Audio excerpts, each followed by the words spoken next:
Selam aleykum, vaxt şerifiniz mübarek olsun. Millet ve zaman yayınımızın bugünkü musafiri, belli çalgıcı, kemaneci, Kırım Mühendislik Pedagogika Üniversiteti'nin Müzikal Instrumental Kafedrasının doçenti, Selsebil adlı kemaneciler ansamblinin rehberi Zarema Aliyeva. Зарема Ханум, hoş geldiniz. Салям алейкум.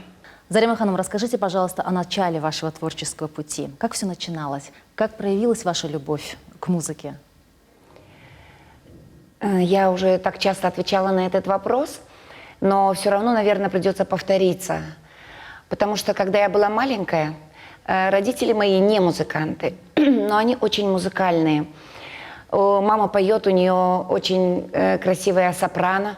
Папа Раметли, у него был баритон. Вот оперные голоса, понимаете, это бывает такое редкое, но музыке они не учились. Ну, у нас 4 детей в семье, все музыканты.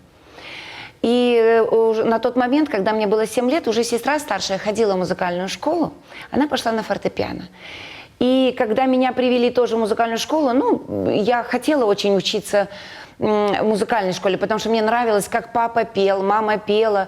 С детства нам прививали эту любовь к музыке, получается, ну, песенное искусство. Но когда я пришла в музыкальную школу, мама записала меня на фортепиано. А меня встретил мужчина, Черняев Шевкет Усиинович. Я почему говорю его, называю его имя, потому что это мой первый педагог. Он вышел и встретил меня со скрипочкой и наигрывал хайтарму. Это мой первый педагог. И я тогда поняла, что вот я не могу, я влюбилась в этот инструмент. И я во что бы то ни стало должна была заниматься именно на скрипке. Но тогда прослушали мой слух, сказали, да, мы берем девочку на скрипку. Но мама очень меня убеждала, говорила, что мы не можем сейчас купить тебе скрипочку, это очень дорого, дома фортепиано есть. Ну, в общем, как-то вот все время меня пытались, ну, привлечь к фортепиано. Ну, я все, кажется, настояла на своем, я вцепилась, оказывается, так вот я хорошо не помню, но как по маминым словам, вцепилась я вот к этому педагогу прям вот в ногу, я маленькая. И тогда мама поняла, что все, назад дороги нет. И вот я с того момента уже была влюблена в свой инструмент. Я как-то вот чувствовала, что вот, наверное, это по жизни я пойду вместе с этим инструментом. И вот когда уже немножко подросла, помимо своих 2 сестер и братишки, я поняла, что у меня еще есть вот один очень близкий друг или подруга, ну или даже, может быть, сестра. Это вот моя скрипка. Что для вас музыка в жизни? Что вы чувствуете, когда играете? Музыка, наверное, это все. Вот музыка меня вдохновляет на жизнь. И я точно так же воспитываю своих студентов. Я вот говорю, что музыка, если заниматься музыкой, то по-настоящему. Если она тебя здесь не трогает, то это, ну, знаете, мне кажется, это зря потраченное время. Не обязательно быть, ну, как профессию играть на скрипке и быть, допустим, ну, работать по скрипке, ну, как профессия. Можно просто любить скрипку и музыку. Когда у музыкантов спрашиваешь, что они представляют себе во время игры на своем музыкальном инструменте, все говорят по-разному. Кто-то горы, кто-то закрывает глаза, и вот эта музыка уносит его. Что представляете вы? Что у вас перед глазами во время игры?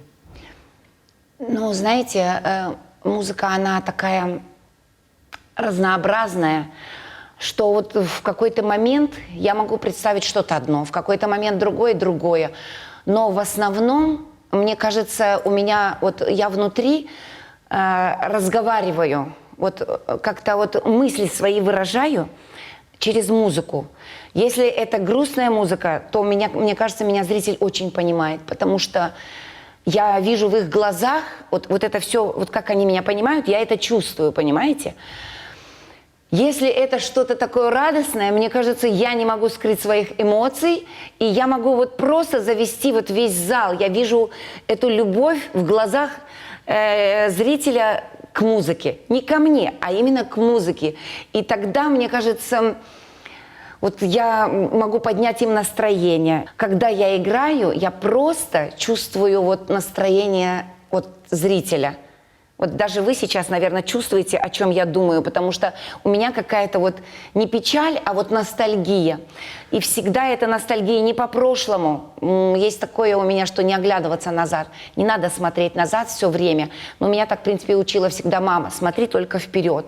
Но я вижу, как наши вот потомки, наши дети, мои студенты, мои воспитанники, вот как они будут продолжать мое дело.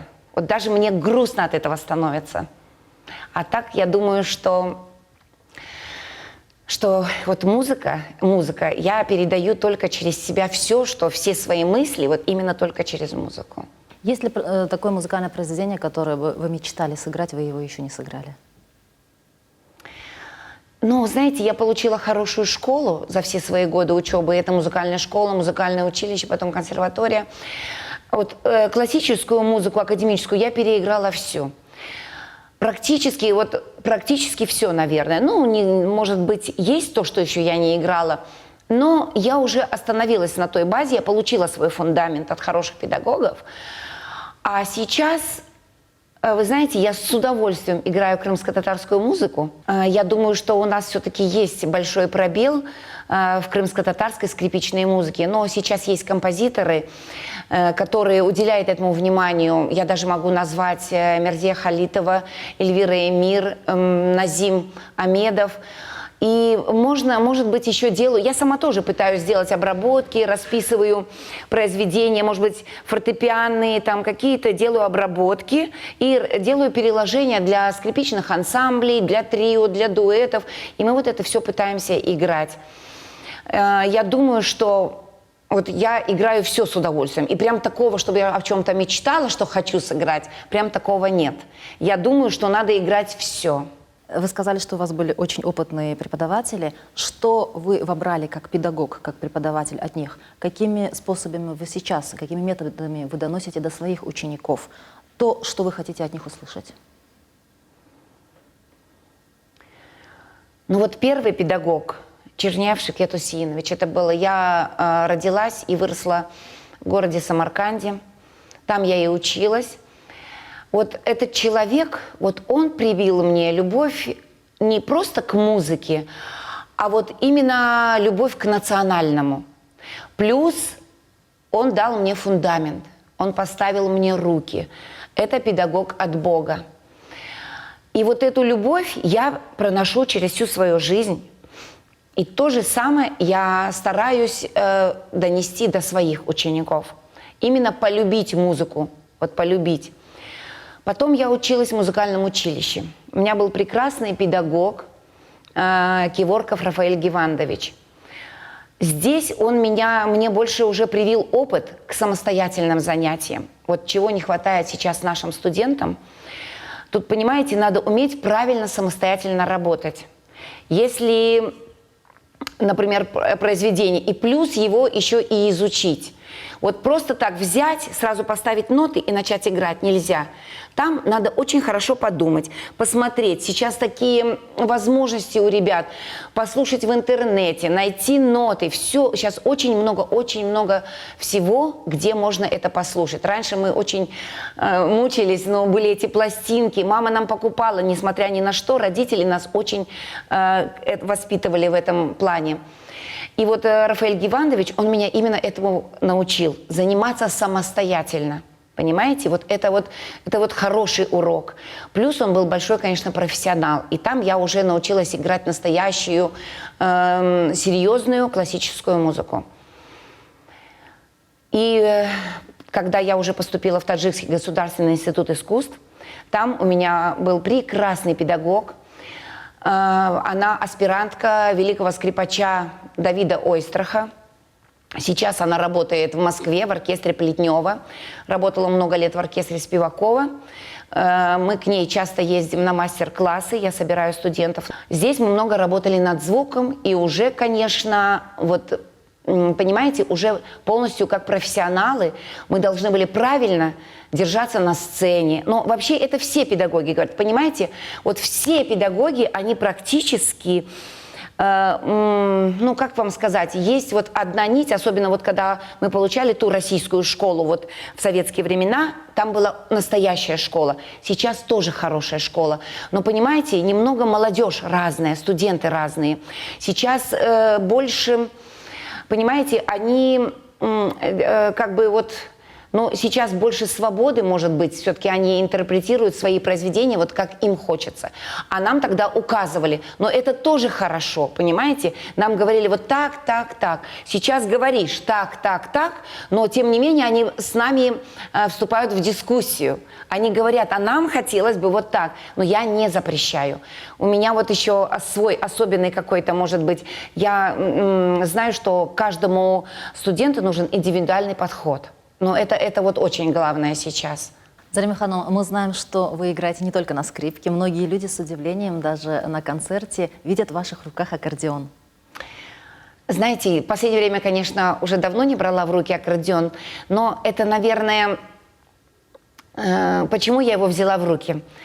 Так получилось, что в детстве, у меня братишка занимался на баяне. Но как-то ему купили аккордеон, но в школу он поступил именно на баян. У нас дома был инструмент. Но выросла я на военных песнях, потому что папа, он служил в армии. В 1939 году ушел в армию, потом попал на войну и только в 1947 году вернулся домой.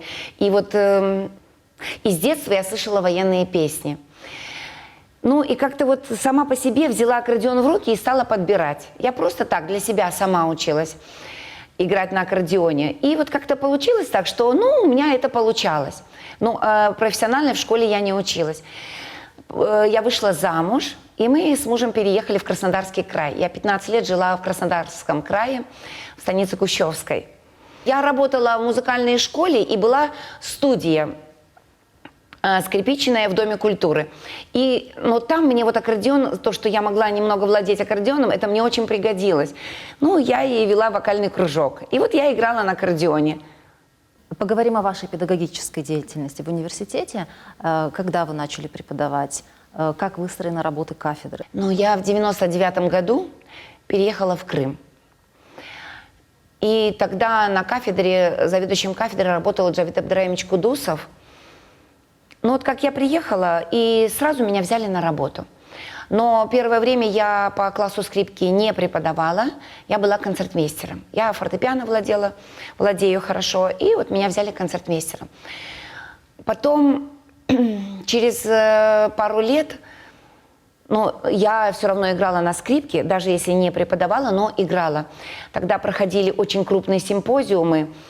Февзи Кубыч, он ученый мирового масштаба, и в Алуште всегда собирались ученые, и он очень хотел, чтобы там звучала скрипка, вот понимаете, конференция, ученые со всего мира, и звучала скрипка. И тогда я ездила, играла, и он мне сказал: Зарема Хызым, собирай ансамбль, ансамбль тебе имя принесет. Вот я очень хочу, вот как бы идея создания ансамбля, это была его. Я почему это начала говорить? Потому что вот с этого и началась моя педагогическая деятельность. Потом как-то первый год поступила одна девочка,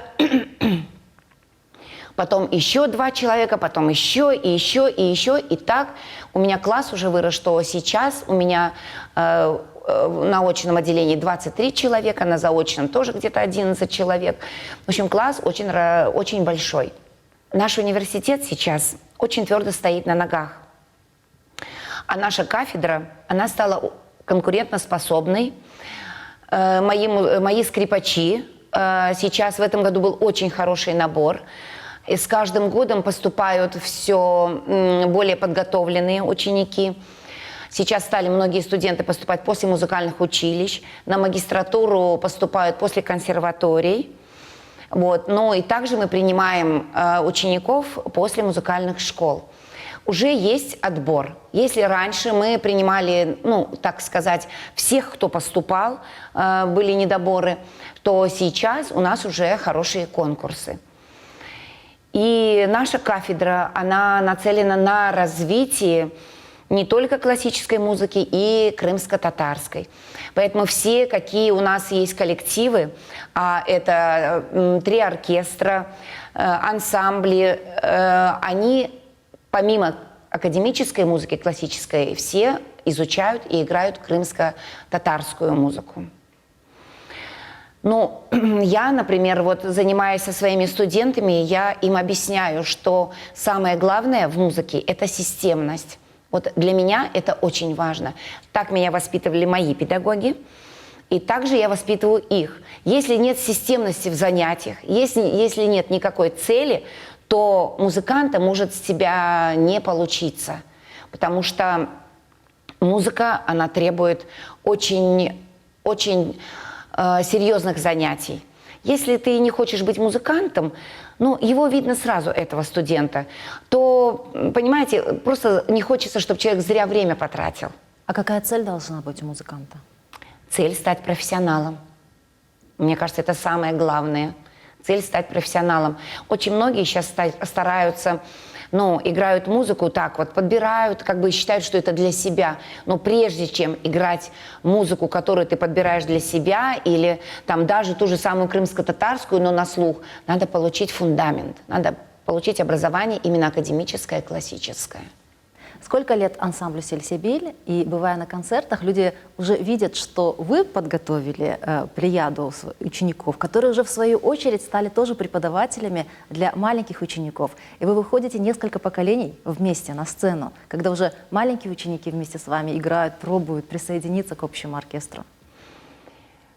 Знаете, вот это мой самый любимый вопрос, потому что, наверное, «Сельсибиль» – это уже часть моей жизни. Уже без этого я, наверное, даже не представляю себе, как бы я вообще жила без такой большой-большой огромной семьи. Потому что у меня у самой одна дочка, но когда у меня появился «Сельсибиль», так вы видите, что там одни девушки у меня в ансамбле. У меня в классе моем есть и ребята. Но уж так получилось, что изначально, раз одни девочки, как-то вот, ну... Теперь у меня большая семья, и нас очень много. Может быть, если я не ошибусь, то уже где-то человек 20 точно есть. Вот. В 2003 году было первое выступление ансамбля «Сельсибиль». Но с того состава, в принципе, практически никого уже как бы не осталось, потому что многие вышли замуж, уже родили детей, и даже уже их дети играют у нас в ансамбле.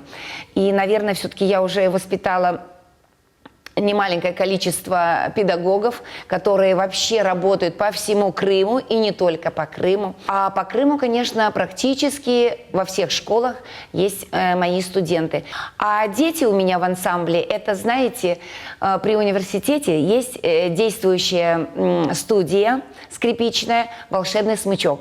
Ну, как бы руковожу я ею, но занимаются там мои уже выпускники. Главное, что растет уже поколение, которые в будущем когда-нибудь нас сменят. Понимаете, когда-нибудь кто-то встанет на мое место, потом на место моих учеников, потом... И вот так вот это будет продолжаться, наверное, вечность. В прошлом году мы праздновали юбилей ансамбля 15-летие. Мы давали концерт в честь этого праздника 7 ноября. И кто был на этом концерте, помнят, что вы собрали именно все поколения, которые играли в ансамбле «Сельсибиль». Да, вот это был, конечно, для меня вообще была незабываемая встреча, потому что я постаралась пригласить всех, но те, кто смогли, конечно, все пришли. С первого дня, которые играли в ансамбле, которые помогали мне вот в становлении и в развитии моего ансамбля. Есть ли какой-либо отбор, когда вы приглашаете музыканта в ансамбль «Сельсибиль»? Нет, специального отбора нет, конечно. Вы знаете, потому что в ансамбле играют в основном все мои студенты. Специального отбора нет, но на концерт, конечно, я уже смотрю. Если ну, например, у нее недостаточно выучен материал, или нехорошо поставлены еще руки, не до конца, как положено, как должно быть. Я, конечно, стараюсь не выпускать на сцену, но они стремятся к этому, понимаете, у них есть цель какая-то, потому что они это очень хотят.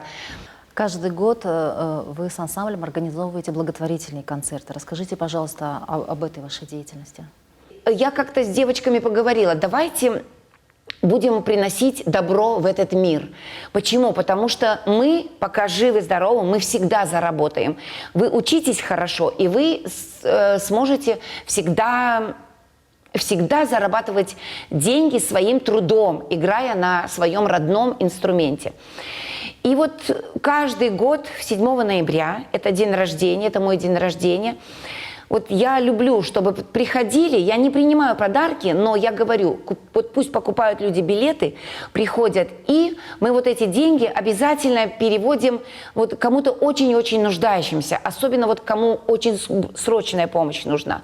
Вот единственное, я хочу, конечно, сейчас вот зрителям сказать, телезрителям, что в этом году вот для меня очень большая была потеря, то, что не стало Февзии Якубовича. Вот знаете, это вот для меня это как первый учитель здесь, в Крыму, и как второй отец. Вот мой отец был Рамет Ли, и вот он для меня большой человек.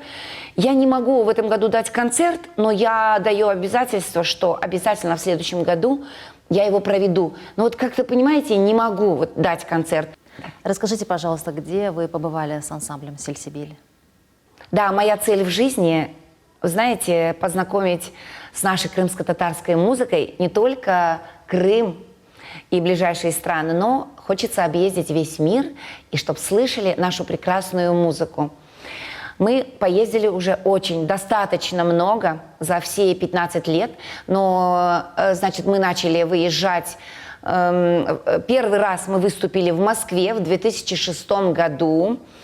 Это был крупный фестиваль «Фестес 2006». Вот. Потом это был Санкт-Петербург, 2007 год. Были в Германии, были в Австрии, потом были в Турции, в Румынии, в Венгрии. Ой, что-то пропускаю. Париж. Вы знаете, то, что мы очень много выступаем, это очень большой опыт для моих студентов. Почему говорю для студентов? Хотя мы ездим и не только студенты, а уже и преподаватели, мои студенты. Но мы получаем очень богатый опыт, потому что мы там видим, мы едем себя показать, как говорят, и на других посмотреть. И вот здесь мы получаем огромный опыт, потому что мы видим, как работают другие какие-то струнные ансамбли, оркестры. И вообще мы слушаем всех ребят во всех номинациях. Мы выступаем в номинациях, значит, творчество, инструментальное творчество. Это классическое, народное, эстрадное, там, джазовое. И это очень хорошо сказывается на их учебе, потому что они начинают, понимаете, стремиться лучших исполнителей и тянутся к ним, и начинают заниматься намного больше. Зарима Ханом, в конце нашей программы, что бы вы хотели пожелать, какой бы вы совет, самый главный свой совет хотели бы дать музыкантам, не только скрипачам? Знаете, любить музыку, только любить ее по-настоящему. Вот если играть, то играть и заниматься, потому что без системных занятий музыкант не получится. Даже мы, вот уже педагоги, уже все равно уделяем очень много внимания занятиям, повторам. А самое главное, надо много-много трудиться и систематически заниматься. Любите музыку. Музыка – это жизнь. Зарима Ханом, благодарим вас за сегодняшнюю беседу. Желаем вам огромных успехов вашему ансамблю. Радуйте нас новыми концертами и новыми произведениями. Келгеніңіз үшін сау болыңыз. Сізге де сау болыңыз. Сайғылы достар, бүгінгі yayınımız sonuna келді. Саулық не қалыңыз.